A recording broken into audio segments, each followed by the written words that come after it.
You're a P-47 Thunderbolt pilot with the 56th Fighter Group, and it's March 1944.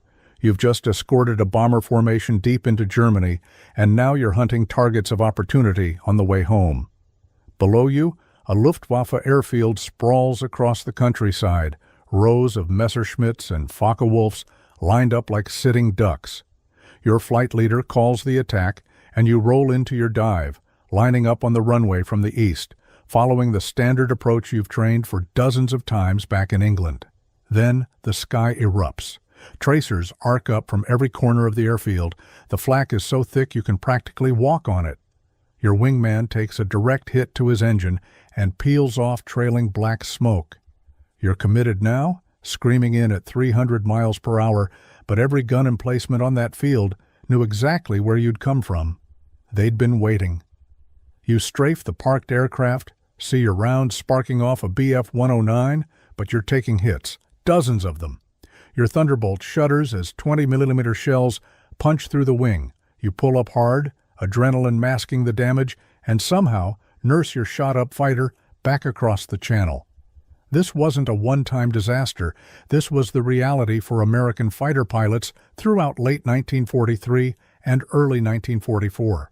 Strafing missions, attacking enemy aircraft on the ground, had become suicide runs with casualty rates that made bomber crews wince. The problem wasn't courage or pilot skill. The problem was predictability.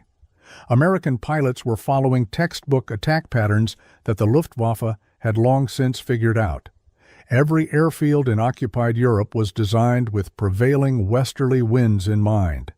Aircraft took off and landed heading east into the wind. So naturally, American pilots attacked from the east, too, following the logical approach path that gave them the longest strafing run down the runway. The Luftwaffe wasn't stupid. German anti-aircraft crews positioned their guns exactly where they'd do the most damage, concentrated on the eastern approaches. Every 20mm quad mount, every 37mm flak gun, every machine gun nest was sighted in on the predictable avenue of attack. When American fighters came screaming in from the east, they were flying into a pre-registered kill zone where German gunners had already calculated range, deflection, and firing solutions. It was like running into a meat grinder that had been specifically designed to chew up American fighters. The loss rates told the brutal story. During strafing attacks in January and February 1944, 8 Fighter Command was losing aircraft at nearly 4 times the rate of air-to-air combat. Pilots who'd survived months of dogfighting against the Luftwaffe's best were getting shot down by gunners who never even saw their faces. Something had to change, and it had to change fast, because the invasion of Europe was coming, and the Allies needed air superiority, not just in the sky, but on the ground. The Luftwaffe had spent years perfecting airfield defense into a science. This wasn't some hasty arrangement of a few machine guns scattered around the perimeter.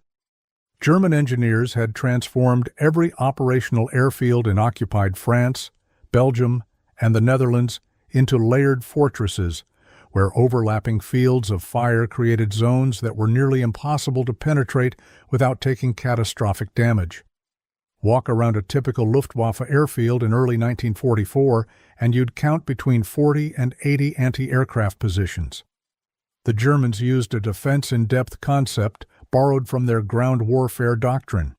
The outer ring, positioned roughly 800 to 1,000 meters from the runway, featured light 20mm flak 38 guns, the same weapons that had chewed up RAF bombers during the Battle of Britain.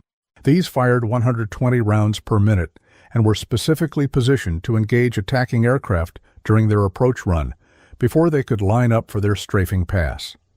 Closer in, at 400 to 600 meters, you'd find the intermediate layer, 37mm and 40mm guns that delivered heavier shells with proximity fuses. These were the killers. A single 37mm round could tear the wing off a P-47 Thunderbolt or snap the tail section clean off a P-51 Mustang. German crews trained constantly on tracking fast-moving targets, and they were good at it. Survivors from strafing runs reported seeing these medium guns tracking them with terrifying precision, the barrels swiveling to follow their flight path as they dove in. The inner ring was perhaps the most dangerous of all. Quad-mounted 20mm guns positioned directly alongside the runway approaches could pump out nearly 500 rounds per minute per mount. At distances under 300 meters, these weapons didn't need to be particularly accurate. They just hosed the sky with so much metal that anything flying through their fire cone was statistically doomed. German gunners called this the Feuerwand, the firewall. But the real genius of the Luftwaffe's defensive system wasn't just the guns themselves.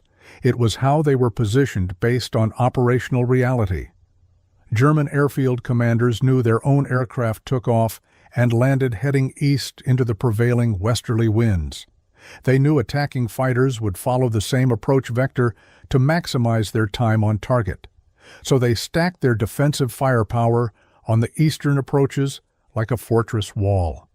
Every gun position had pre-calculated firing solutions for targets coming from specific compass headings. Gunners didn't have to guess. They'd fired practice rounds at those exact angles hundreds of times. The Germans even positioned dummy aircraft on the western side of airfields as bait. These were shot-up wrecks or wooden mock-ups painted to look like operational fighters. The thinking was simple. If an American pilot somehow came in from the west, he'd waste his ammunition on worthless targets while flying through lighter defenses, then have to break off and run directly into the concentrated eastern flak belt on his escape. Intelligence reports from captured Luftwaffe personnel revealed that German airfield defense crews had specific orders: engage targets at maximum range from the east, force them to fly through multiple fire zones, and maintain concentrated fire even after the attacking aircraft passed overhead to damage them during egress. The manual used by German anti-aircraft units specifically noted that enemy fighter bombers will approach from the landing direction and positioned forces accordingly. American pilots weren't just facing guns. They were facing a defensive philosophy that had correctly predicted their every move. Colonel Hubert Zemke wasn't the kind of officer who accepted casualties as the price of doing business. As commander of the 56th Fighter Group, the legendary Wolfpack, he'd built a reputation for aggressive tactics combined with analytical rigor that was unusual among fighter pilots. While other group commanders focused purely on individual bravery and flying skill, Zemke approached air combat like an engineer solving a problem. And in early 1944, he had a problem that was killing his pilots at an unacceptable rate. Zemke started collecting data.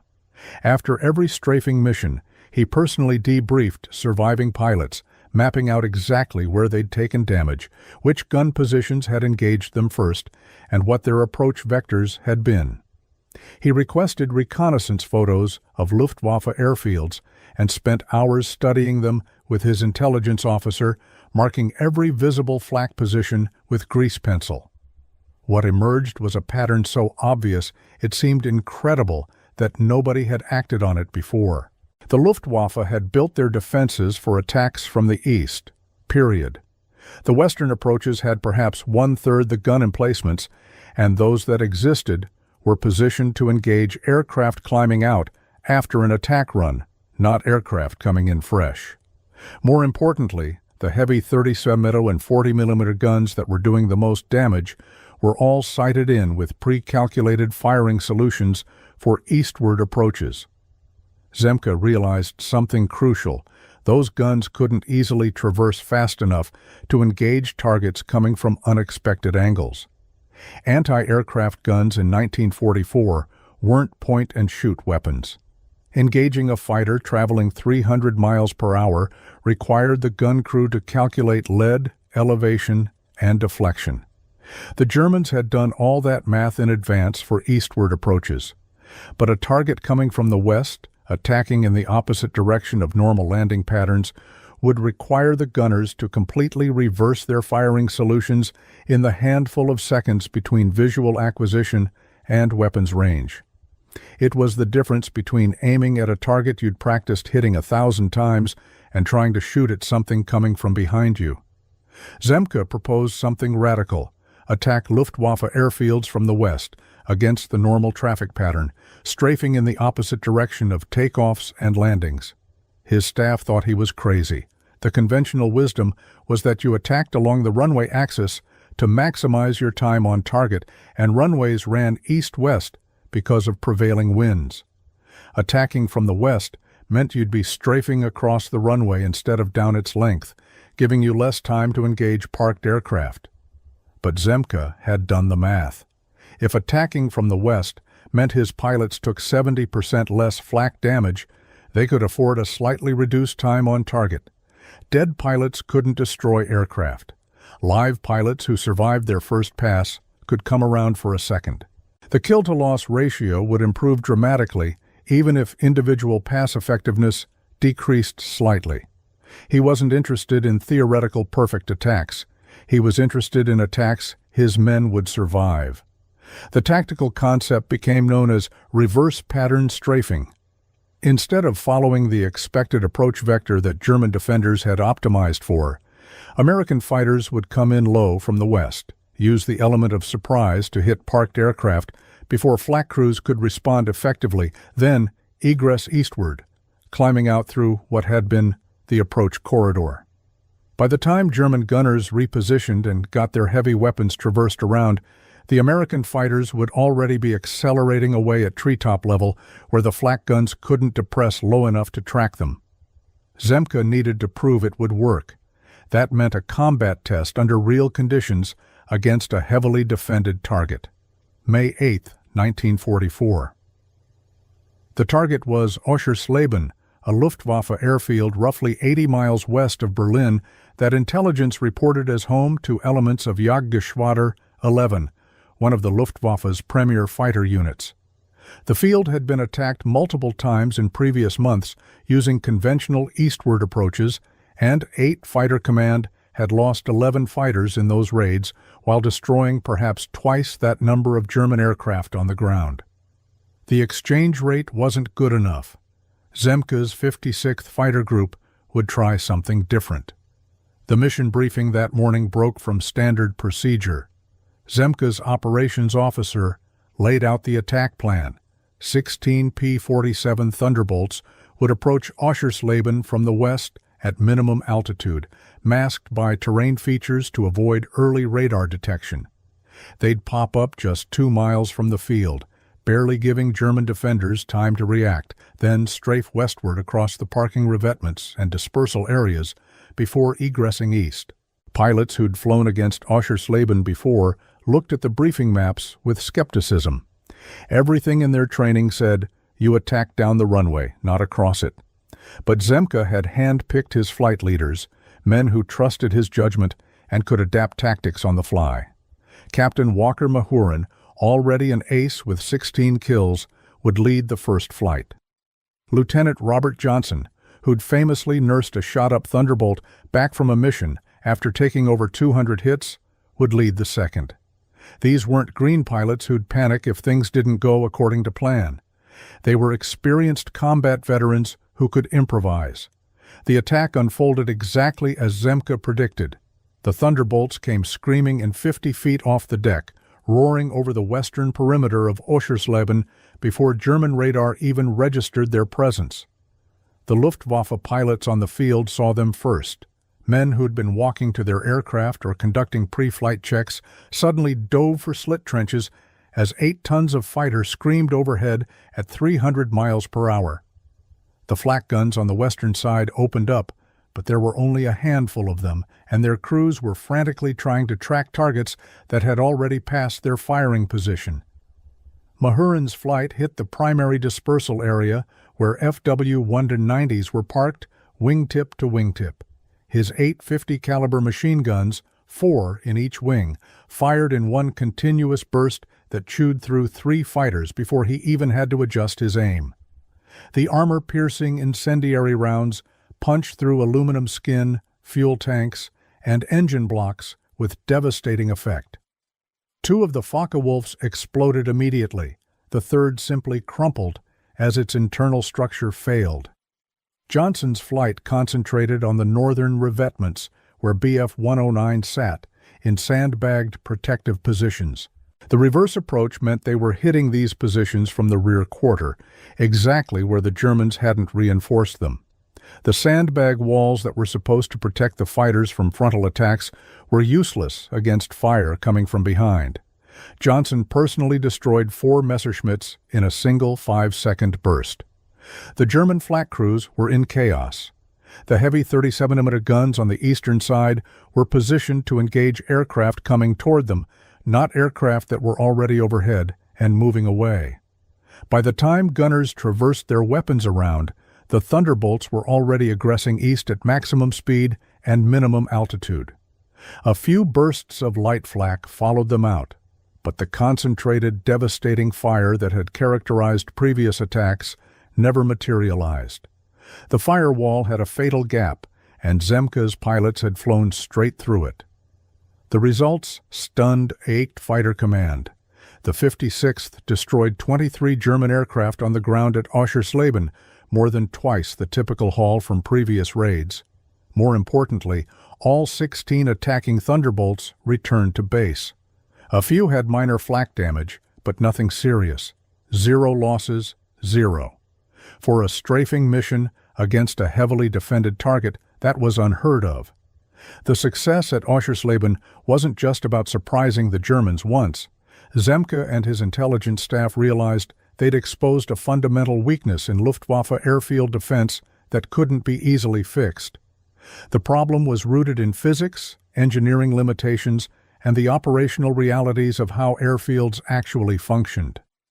Understanding why reverse pattern attacks worked so devastatingly well requires looking at what happened in those critical 15 seconds when American fighters appeared over the horizon. German flak guns weren't autonomous systems. Each weapon required a crew of 4 to 6 men working in coordination, a commander calling out target bearings, loaders feeding ammunition, gunners traversing the weapon and adjusting elevation, and spotters tracking the target's movement. The heavy 37mm and 40mm guns that did the most damage to attacking aircraft had traverse rates of roughly 20 to 30 degrees per second, fast enough to track a target moving across their field of view at a predictable angle, but not fast enough to swing completely around when a target appeared from the opposite direction. When American fighters attacked from the east, German gun crews had between 12 and 18 seconds from visual acquisition to weapons range. The guns were already pointed in the general direction of the threat. Gunners made minor adjustments, loaders had ammunition ready, and commanders had pre-calculated firing solutions memorized.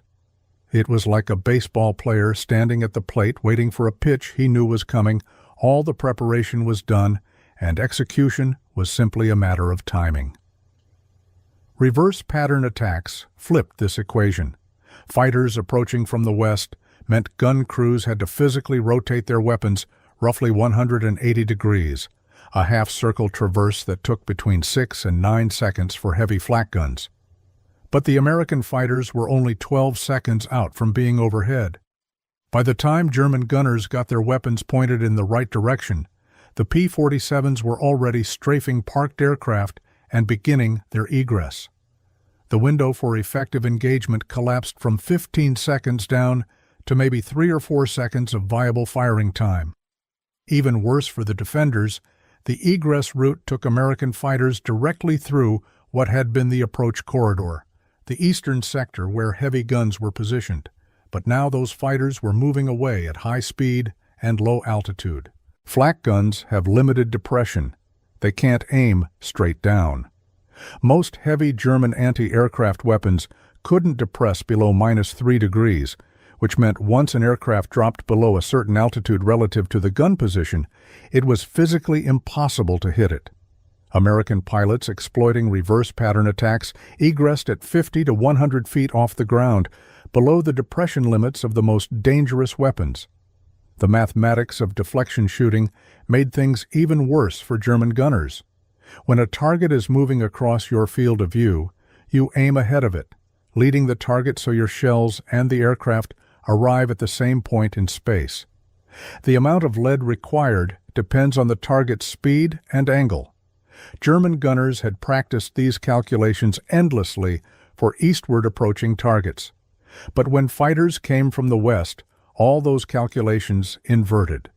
A gunner who'd trained for months to lead targets moving left to right suddenly had to recalculate for right-to-left movement under combat stress with seconds to execute.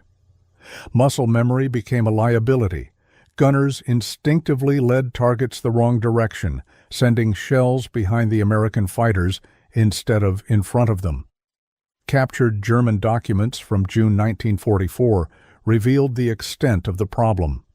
Luftwaffe airfield defense units reported significant difficulties engaging enemy fighters attacking from non-standard vectors and requested repositioning of heavy flak batteries.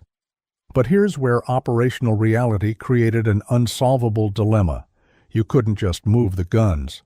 Those positions had been selected based on years of defensive doctrine, tied into communications networks, supplied by ammunition dumps, positioned for specific sectors, and integrated into the overall airfield layout.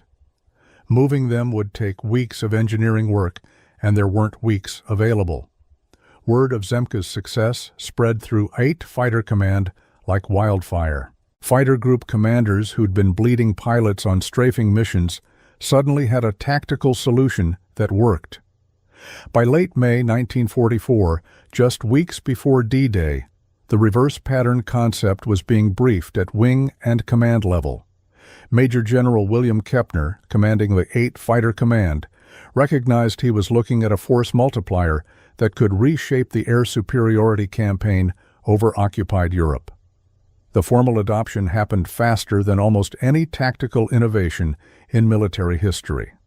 On May 22, 1944, 8 Fighter Command issued Tactical Directive 2-44, which explicitly authorized reverse pattern strafing attacks against Luftwaffe airfields and recommended group commanders incorporate the technique into standard operating procedures.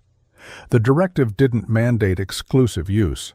Conventional attacks still had their place depending on target configuration and defensive setup, but it gave official sanction to what had been Zemke's experimental tactic just 2 weeks earlier. Training cycles accelerated across the 30 fighter groups stationed in England. Pilots who'd practiced strafing runs one way for months now had to rewire their approach entirely. Practice missions over RAF training fields showed the learning curve was steep but manageable. The hardest part wasn't the flying. It was overriding the instinct to attack along the runway axis. Experienced pilots kept wanting to line up with the longest dimension of the target. Squadron commanders had to hammer home that survival trumped textbook geometry. The results became apparent almost immediately. Between May 21 and June 5, 1944, the 2 weeks before the Normandy invasion, Waite Fighter Command flew 63 strafing missions against Luftwaffe airfields in France, Belgium, and the Netherlands. 47 of those missions employed reverse pattern attacks. The loss rate dropped from 8.3% per mission using conventional approaches to 2.1% using reverse pattern tactics. More importantly, the destruction rate of German aircraft on the ground nearly doubled, from an average of 1.4 aircraft destroyed per attacking fighter to 2.6 aircraft destroyed per attacking fighter. The math was undeniable. For every American fighter lost, the Luftwaffe was losing significantly more aircraft destroyed on the ground than in previous months. Major Thomas Hayes of the 357th Fighter Group reported destroying 6 Bf-109s in a single reverse pattern pass against Juvincourt Airfield on June 3rd, then coming around for a second pass that bagged 3 more. His flight of 4 P-51 Mustangs accounted for 27 German aircraft that day without a single loss. Those were numbers that would have been impossible using conventional tactics. The 9th Air Force, responsible for tactical air support of ground forces, adopted the technique even faster than the 8th. Their P-47 and P-38 units were already operating at lower altitudes and had more experience with ground attack missions. When reverse pattern doctrine filtered down to tactical fighter-bomber squadrons in early June, pilots who'd been dreading airfield strikes suddenly volunteered for them. The 362nd Fighter Group flew 31 reverse pattern attacks between June 6th and June 30th, destroying over 200 German aircraft on airfields across Normandy while losing only 4 P-47s to ground fire. Intelligence assessments from ultra-intercepts, decoded German communications, showed Luftwaffe units were desperately requesting reinforced airfield defenses and reporting severe morale problems among ground crews who felt defenseless against the new American tactics. One intercepted message from Luftwaffe 3 headquarters in mid-June complained that enemy fighters now attacking from all vectors, defensive preparations insufficient, urgent need for mobile flak batteries. The Luftwaffe knew exactly what was happening, they just couldn't stop it. By July 1944, reverse pattern strafing had become standard doctrine across both the 8th and 9th Air Forces. Training manuals were updated, gun camera footage of successful attacks was distributed as instructional material, and new pilots arriving in theater were taught the technique before their first combat mission. What had started as one colonel's analytical approach to a tactical problem had become institutionalized across the entire American fighter force in Europe in less than 2 months. The Luftwaffe wasn't sitting idle while American fighters shredded their airfields. German commanders recognized the threat immediately and began implementing countermeasures as fast as wartime logistics would allow. The problem was that every solution ran headlong into constraints that couldn't be overcome: resource shortages, time pressure, and the fundamental physics of airfield defense. The Americans had found a crack in the armor, and it turned out that crack was actually a structural flaw. The first German response was exactly what you'd expect: reposition the flak guns to cover Western approaches. In late May and early June 1944, Luftwaffe airfield defense units received orders to redistribute their anti-aircraft weapons into more balanced perimeters. Heavy 37mm and 40mm guns that had been concentrated on eastern sectors were to be moved to create overlapping fields of fire from all compass directions. On paper, it was a reasonable solution. In practice, it was a logistical nightmare. Moving a heavy flak position wasn't like relocating a machine gun nest. Each 37mm flak 43 weighed over 4,000 pounds with its mount and required a concrete foundation or heavily reinforced earthworks to handle the recoil forces. The electrical targeting systems, ammunition storage bunkers, communications lines, and crew shelters all had to be rebuilt from scratch. Engineering units estimated 6 to 8 weeks per position to properly relocate and re-zero the weapons. The Luftwaffe didn't have 6 weeks. The invasion was already underway, and American fighters were hitting airfields daily. Some airfield commanders tried expedient solutions, positioning guns on temporary mounts without proper foundations. These installations had severe limitations. Without stable platforms, accuracy degraded significantly. The recoil from rapid fire would shift the entire gun position, throwing off targeting. Crews reported jamming issues and mechanical failures from the vibrations. A hastily emplaced flak gun might get off a few bursts, but it wouldn't deliver the concentrated, accurate fire that made German airfield defenses so lethal in the first place. The Luftwaffe tried deploying mobile flak batteries, truck-mounted 20mm guns that could reposition quickly in response to attack directions. These showed up on reconnaissance photos by mid-June, usually positioned on roads around airfield perimeters, where they could move to threatened sectors. American pilots adapted within days. Instead of single-direction attacks, flights began hitting airfields from multiple vectors simultaneously. 4 ship flights would split into 2 elements, attacking from opposite directions, forcing the mobile flak to choose which threat to engage, while the other element strafed unmolested. The mobile guns couldn't be in 2 places at once. German engineers proposed redesigning airfield layouts entirely, creating circular dispersal patterns where defensive positions would have equal fields of fire in all directions. Luftwaffe headquarters actually approved this plan in July 1944 and allocated resources to rebuild 6 major airfields in France according to the new specifications. 3 weeks later, all 6 airfields were in Allied hands following the Normandy breakout. The defensive redesigns never got past the blueprint stage. The Luftwaffe also attempted deception tactics.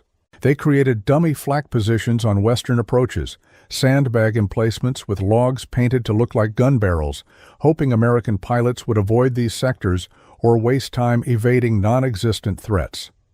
Ultra intercepts revealed this strategy in early July, and the 8th Fighter Command simply instructed pilots to ignore suspected dummy positions unless they saw actual muzzle flashes. The deception lasted less than 2 weeks before pilots learned to distinguish real from fake. Perhaps the most telling German response came in late July when several Luftwaffe fighter units simply abandoned forward airfields entirely, pulling back to bases deeper in Germany where American fighters had less loiter time for strafing attacks. This wasn't a tactical adjustment, it was an admission of defeat. By retreating eastward, the Luftwaffe gave up operational flexibility and response time, ceding air superiority over the battlefield to preserve their aircraft. Allied intelligence noted that some German fighter groups were flying combat missions from airfields over 200 miles from the front lines, burning precious fuel just to reach the battle area. The core problem was that airfields are fundamentally defensive liabilities.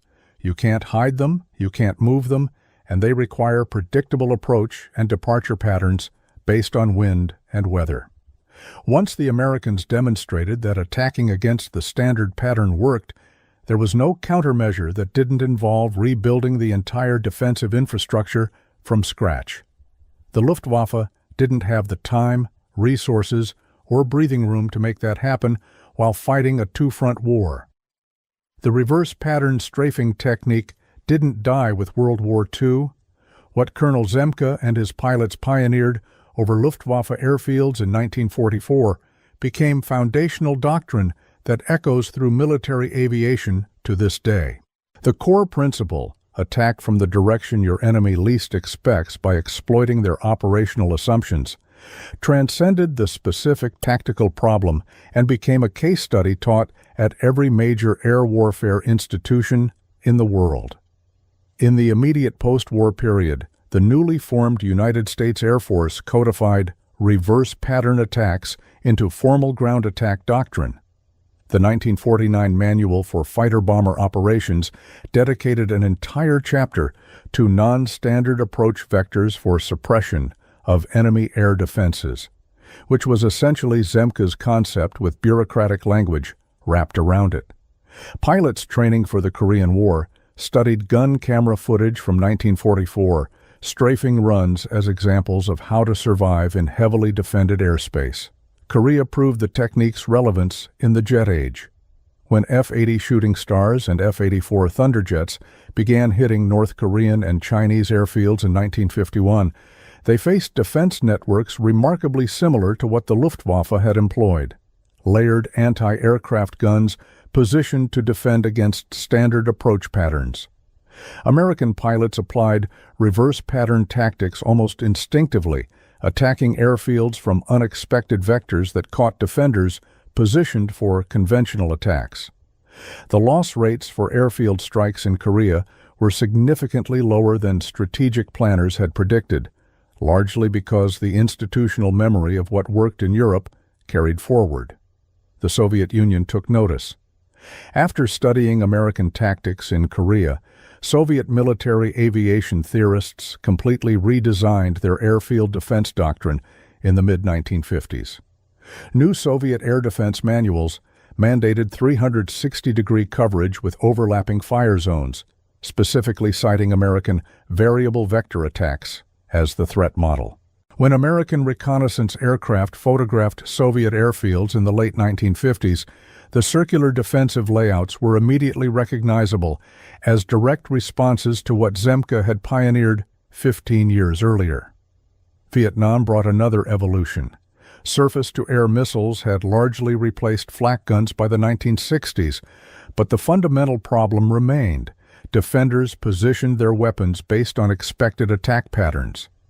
American Wild Weasel missions, specialized aircraft that suppressed enemy air defenses, employed tactics directly descended from reverse pattern doctrine.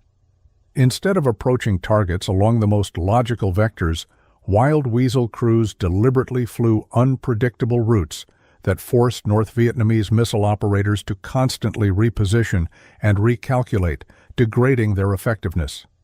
Modern stealth technology takes the concept even further. Aircraft like the F-22 and F-35 are designed with radar cross-sections that vary dramatically depending on viewing angle.